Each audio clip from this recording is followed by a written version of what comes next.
আসসালামু আলাইকুম, কেমন আছেন সবাই? আমরা ইতালিতে যারা হচ্ছে ইনসালাত লাগাই, বুঝছেন? অনেকে হচ্ছে নাম শুনছেন আমার মুখে যে ইনসালাত ইনসালাত। তো এই যে দেখেন, এই যে হচ্ছে ফাইনাল লুক। এই যে এখন হচ্ছে এটা কিন্তু বিক্রির যোগ্য, বুঝছেন?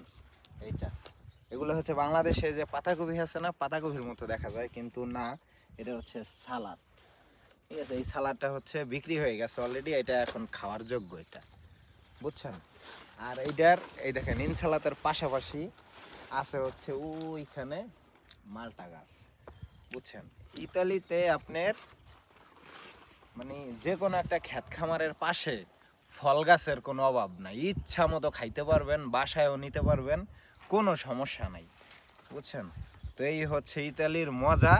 ইতালিতে আসলে হচ্ছে কাজে কষ্ট আছে, ঠিক আছে, কিন্তু আপনার এই যে যে ফল, তারপরে হচ্ছে এই যে যে আপনার সবজি, এইগুলা খাইলে একেবারে তাজা তাজা ভালোই লাগে, বুঝছেন?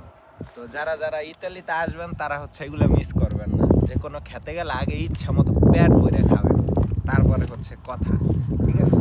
আর এই দেখেন আমাদের আশেপাশের আবহাওয়াটা দেখেন কত সুন্দর, ঠিক আছে? এই যে এই সাইডে পাহাড়, এই সাইডে পাহাড়, তো দেখেন।